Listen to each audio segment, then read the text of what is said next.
Have you ever wondered why illness comes to us? Have you ever asked why some people suffer while others live in peace? And is it possible to heal without medicine? Welcome, my friends, and thank you for returning to Son.Mindfulness. Here we listen to the timeless wisdom of Buddhism and learn how to bring it into daily life. Stay with me until the end of this video. You may discover an answer that speaks directly to your own heart. Today, many people struggle with sickness and anxiety. Some believe it is just random. Others feel it is an unfair fate. But in Buddhist teaching, illness is not the enemy. It is a teacher, a mirror reflecting the karma we have created. When we understand and accept this, peace becomes possible. We begin to see that every pain carries a hidden lesson, and our attitude, the way we live today, can itself become medicine. At Son.Mindfulness, our purpose is to share peace and wisdom with you. Each video opens a door to spiritual growth and a deeper way of living. If you find these teachings meaningful, please subscribe, support, and continue walking with us. I wish you and your family good health, peace, happiness, and blessings in every moment. Now let us begin this journey together. Listen with your heart. You may find something both familiar and new for your own path. Part 1. Nothing happens by chance.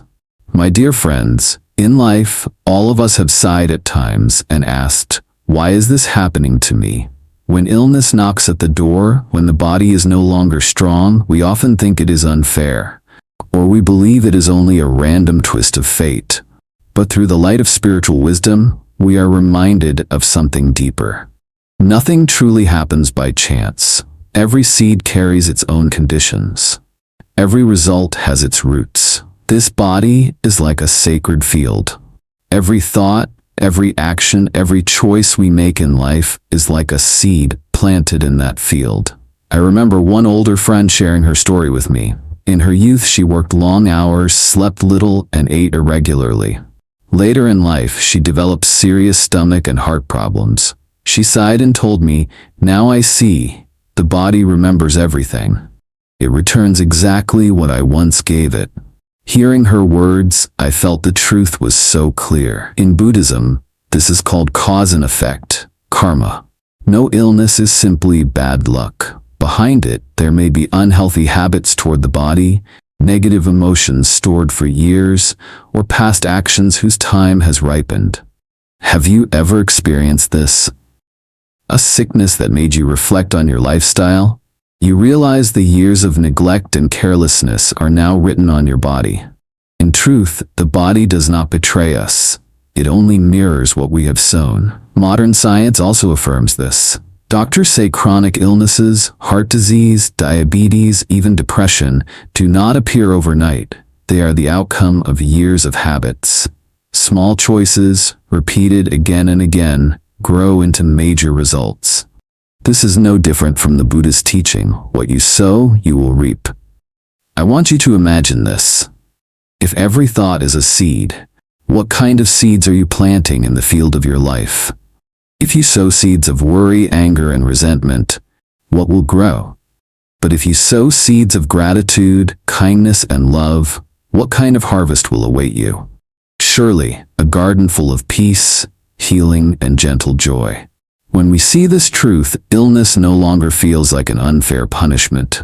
It becomes a reminder, a gentle nudge that our body and life always follow a law, karma, silent, precise, but absolutely fair. So dear friends, nothing happens by chance. Everything is the fruit of seeds once sown. And from this very moment, you have the power to choose what seeds you will plant next. Part 2. Karma is not punishment, but a teacher. My dear friends, when we speak of karma, many people immediately think of punishment. When illness comes, they sigh and say, "I must be chased by bad karma." But that view is incomplete. In truth, karma does not arrive to punish us. Karma arrives like a teacher, offering lessons we must learn in order to grow. Think of a child in school. When the teacher gives a difficult test, the child may feel burdened or even treated unfairly. But with time, the child sees that the test reveals where more learning is needed. Illness in life works in the same way. It is not senseless cruelty, but a spiritual exam that invites us to reflect. I recall one acquaintance, now over 60, who faced cancer. At first, he felt despair and believed it was punishment. But as treatment went on, his outlook began to change. He told me, "This illness has taught me to treasure every day. I've learned patience, and I've let go of useless anger. Without it, I would still be chasing money and power." What seemed like a disease that stole his life became an opportunity to find himself again. When we change our perspective, illness ceases to be an enemy. It becomes a strict but devoted teacher. This teacher may cause pain, but never without purpose. Have you ever endured sickness, only to discover that you became deeper, kinder, more loving afterward? If so, you have touched this truth. Karma does not punish, karma awakens. Modern science also sees something similar. There is a term called post-traumatic growth. It describes how many people, after surviving serious illness, live happier and fuller lives than before. They feel stronger, more grateful, and closer to their families. This aligns with the law of karma. Great challenges are not meant to destroy us, but to shape us. I want you to imagine this. If there were no illness at all, would we ever pause to look inward? If life were always smooth, would we learn humility? Would we open our hearts to the suffering of others? It is often the body's weakness that opens the soul's wholeness. Illness, in its deepest sense, is a call from the universe to return home. One Zen master once said, "When sickness comes, I see the fragility of the body. Because of that, I no longer cling to it as eternal. I begin to lean on the spirit, on what cannot die." That is the message of karma when it sends us illness. Awaken, learn, and grow. So dear friends, from now on when you think of karma, do not think of punishment. Think of a teacher, patient, demanding, yet always guiding us toward maturity. Every illness, every trial holds a precious lesson. And if you meet it with calm and trust, you will discover that even within darkness, there is always light. Part 3. The union of body, mind, and soul. My dear friends, have you ever noticed how a single thought can change your body? Fear makes the heart race. Anger quickens the breath. Sadness can make the body tremble. This simple truth reminds us, body, mind, and soul are never separate. They flow together, affecting one another in every moment. In Buddhist teaching, this truth is ancient. The body and mind are two sides of the same reality. When the mind is restless, the body reacts. When the body is weak, the mind can fall into despair. But when the mind is clear and calm, the body can heal in surprising ways. I recall speaking with a woman in her 70s. She said, "Each time I became angry, my blood pressure spiked and I would shake. But when I forgave, when I sat quietly and recited the Buddha's name, the illness softened." Her words were simple, but they held a great truth. Modern science now confirms this. Negative emotions corrode the body. Love and peace nourish it. Researchers call this psychoneuroimmunology, the deep connection between mind, nervous system, and immune system. A person who lives in worry, anger, and jealousy weakens immunity and invites illness. But one who keeps a tranquil heart, laughs often, and practices gratitude creates protection. Illness struggles to find a home in such a body. Is this not also the law of karma? The mind plants the seed, and the body reflects it. Have you felt this before? On days of joy, food tastes better, and sleep is deeper. But when worry rules, even the softest bed cannot bring rest. Body and mind, two yet one. And deeper still is the soul, the eternal essence within us. Think of the soul as electricity. The body and mind are like light bulbs. If the bulb flickers, it does not mean the electricity is gone. It may simply be blocked. In the same way, if we care only for the body and neglect the soul, the light cannot shine fully. That is why meditation is so precious. It becomes the bridge between body, mind, and soul. Through stillness and steady breath, the current of energy flows freely again. I have known people who suffered long-term illness. Through meditation and mindfulness, they found healing and strength. Not because of a miracle, but because they opened the channel for their inner light. I want you to imagine this. Each time you nurture a thought of compassion, forgive a mistake, or pray for someone else, your body receives healing. A smile you give not only eases another's heart, it becomes medicine for your own. So, when facing illness, do not look only to doctors or pills. Look also into your mind. Ask yourself, what emotions am I carrying now? Fear or peace? Hatred or compassion? That answer holds the key to restoring balance in your body. Dear friends, body, mind, and soul are woven together like 3 strands of thread. If one strand breaks, the fabric weakens. But if all 3 are cared for, the fabric becomes strong, radiant, and whole. Part 4. The Power of the Present. Planting New Seeds. My dear friends, many people sigh when they hear the word karma. They say, I suffer because of past karma. There's nothing I can do now. But this is a misunderstanding. Past karma is real, but it is not an eternal chain. As long as you breathe, think, and act, you can plant new seeds. And the seeds you plant today can change tomorrow. Imagine your life as a garden. Perhaps you once planted weeds, and now the garden looks tangled and harsh. But if today you begin planting flowers, tending the soil with care, the garden will change. The past shapes your present, yes. But the present is the place where you still hold the shovel and the packet of seeds. I remember an elderly friend who had battled many illnesses. He told me, when I was young, I drank too much, smoked heavily, and lived in constant stress. By the time I was 60, my body was collapsing. I thought there was no way back. But then I changed. Every morning I meditated for 15 minutes, walked slowly, and ate simply. Now in my 70s, I feel healthier than I did at 60. Do you see? The past cannot be erased, but the present can redirect. Modern science confirms this too. Studies on neuroplasticity show the brain can change at any age. New habits, repeated often, create new pathways in the brain. This means you can change your thoughts, your emotional reactions, and even your health. Buddhism calls this planting new seeds. Have you ever tried changing a small habit? Instead of reaching for your phone the moment you wake up, take 2 minutes to breathe deeply. Give thanks for another day of life. That single act plants the seed of gratitude, and that day feels lighter, more peaceful.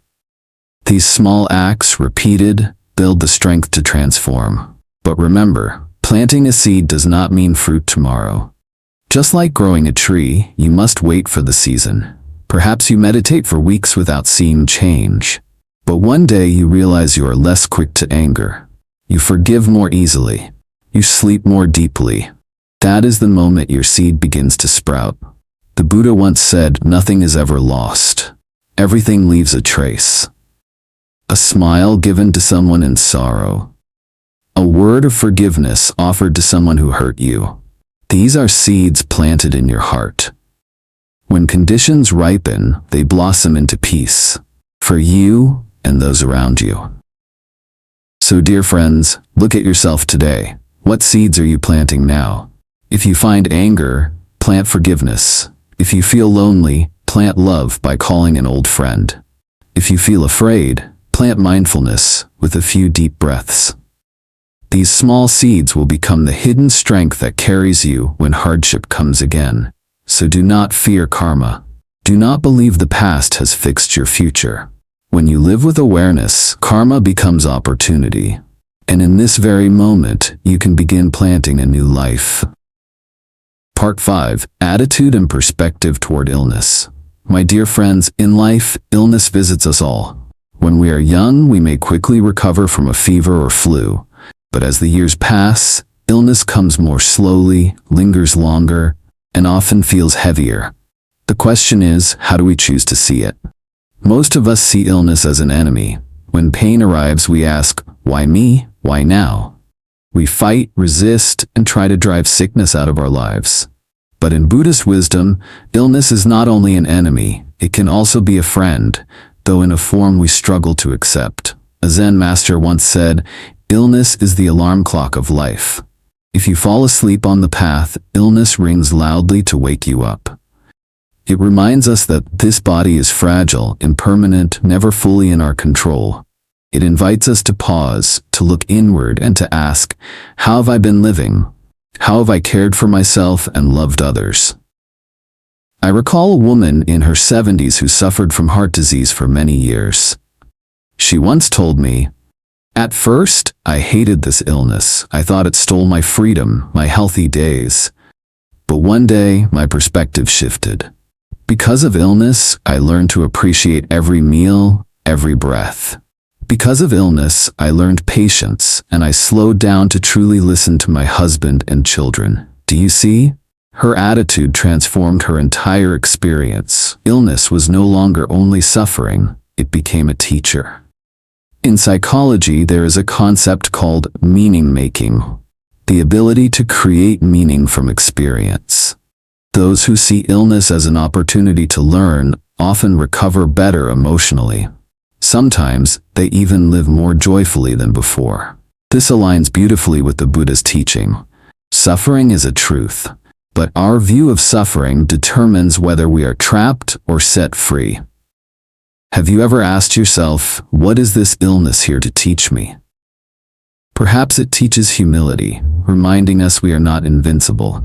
Perhaps it teaches compassion, because in our pain we begin to understand others who also suffer. Perhaps it teaches us to loosen our attachment to the body and to seek peace in the soul. I invite you to imagine this. If illness were a visitor, it would arrive with a stern face. It does not bring flowers or gifts, it brings a difficult lesson. But if you listen carefully, hidden within the lesson is a deep love. The love of the universe, calling you to awaken. When our attitude changes, suffering changes too. The same illness can drown one person in resentment, yet guide another toward wisdom and peace. The difference lies not in the illness, but in how we see it. My friends, illness does not come to destroy you. It comes to teach patience, compassion, and the art of letting go. If you can shift your perspective, illness will no longer be your enemy.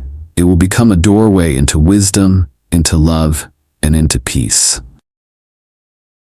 Part 6. Meditation, Living in Harmony, Awakening the Inner Self. My dear friends, in today's busy world, we are constantly pulled by noise. The phone rings, news pours in, worries about money, health, and family never end. Amid this endless noise, we often forget there is a place of peace already inside us. The doorway to that place is meditation. Meditation is not something far away or complicated. It is simply sitting still, taking a deep breath, and turning inward. When we do this, the layers of worry, fear, and anger begin to settle. Like a pond that has been stirred, if you stop stirring, the water clears again. Our mind is the same. If we know how to pause, clarity naturally appears. I recall an elderly friend who struggled with insomnia for many years.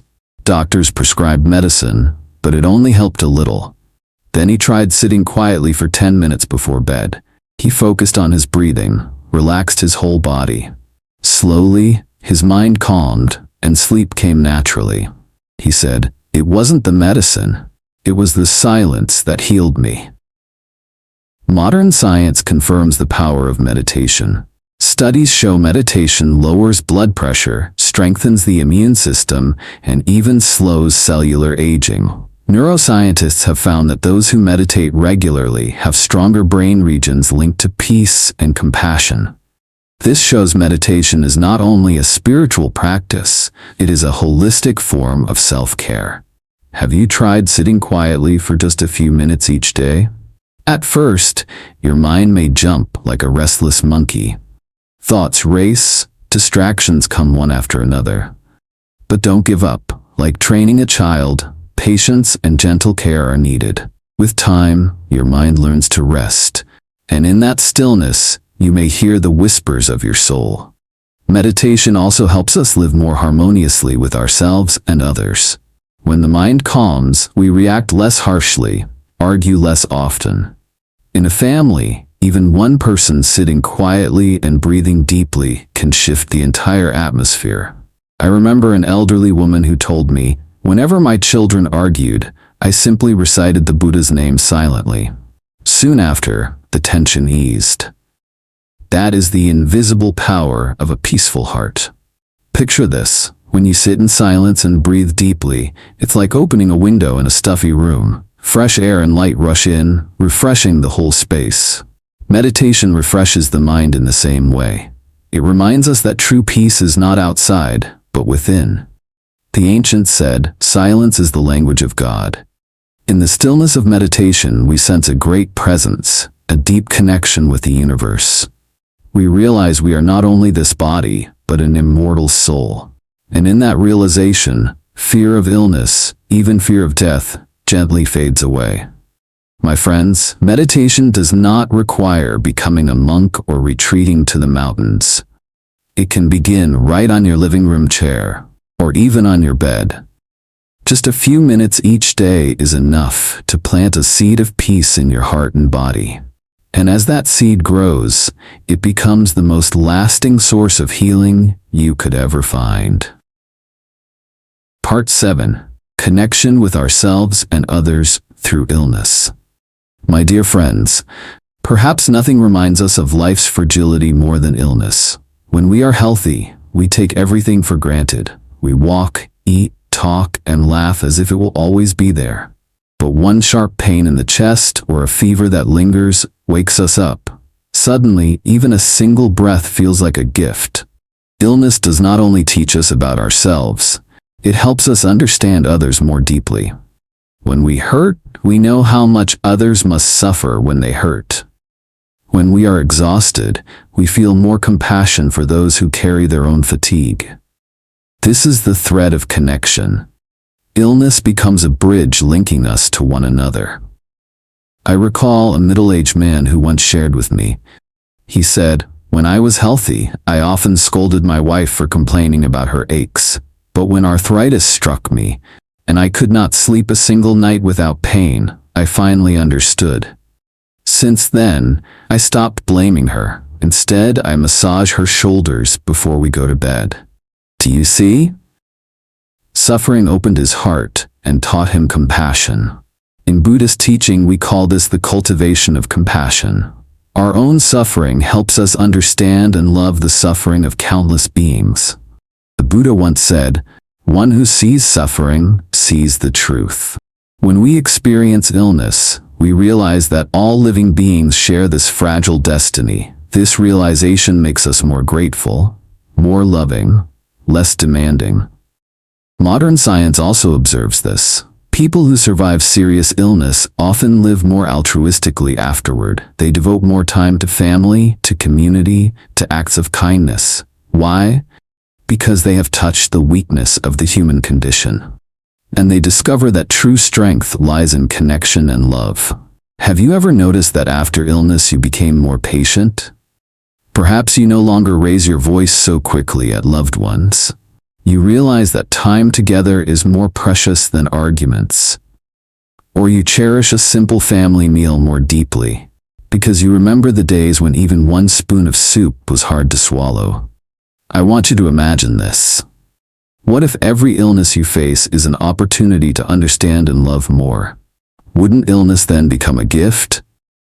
Not a gift we wish for, but one that, when it arrives, opens our hearts wide. From this connection, illness offers us two great lessons. First, be grateful for health while you still have it. Don't wait until it is gone to regret. Second, be kind to others when they are weak. Because in that moment, one word of encouragement, one small act of care, may be the strongest medicine. My dear friends, we cannot live alone, and we cannot suffer alone. Illness teaches us that the human condition is bound together. The person who cares for you today may need your care tomorrow. And in that circle, compassion becomes the fire that warms the whole community. Part 8. Liberation, Eternal Life, Beyond the Body. My dear friends, we often cling tightly to this body as if it were our identity. We look in the mirror, see wrinkles and gray hair, and sigh, I am getting old. When pain strikes, we think, my life must be nearing its end. But the Dharma teaches that this body is only a temporary garment. The soul, our true essence, is eternal. When illness comes, when age weighs heavily, fear easily rises.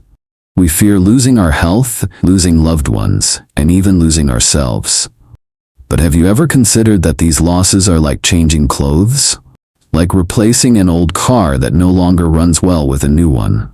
So too, our soul leaves a worn-out body to continue its journey in another form. Or perhaps to return to the eternal source of light. I remember an elderly monk once shared, "When I was young, I feared illness deeply. But as I practiced, I realized illness was a great teacher. It reminded me this body is not truly me. Once, when I nearly died, my mind grew brighter than ever. The fear vanished, and I felt light, as if I had laid down a heavy burden." Do you see?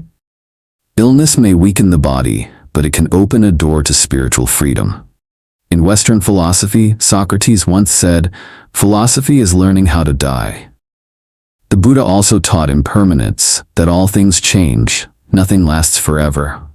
When we understand and accept this truth, we live more peacefully. And when illness or death arrives, we are not overwhelmed by fear. Modern science now recognizes the value of spiritual belief in healing. Patients who believe in life beyond, who feel part of something greater, often face illness with calm. When the mind is at peace, the body feels less pain. Studies show that spiritual connection can significantly reduce physical suffering. Have you ever experienced the moment of saying goodbye to a loved one? Even in deep sadness, perhaps you felt a quiet peace inside. Maybe because, deep in your heart, you knew they had not truly disappeared. They were simply walking a little ahead on the journey. And one day, we too will meet again, in another form, another place. I want you to imagine this. You are wearing an old, tight, threadbare coat. One day you take it off. At first you feel bare, exposed, even cold. But then you realize you are about to put on a new coat. Warm, bright, and beautiful. That is the image of liberation. My dear friends, illness and death are not the final period. They are only commas in the long music of the soul. If we live fully, sow seeds of goodness, and practice daily, then when we leave this body, we step into a new journey with peace in our hearts. When we truly understand this, we no longer see the body as everything. It is only a boat that carries us across the river. When we reach the shore, the boat remains, and we walk on. Part 9. Healing without medicine.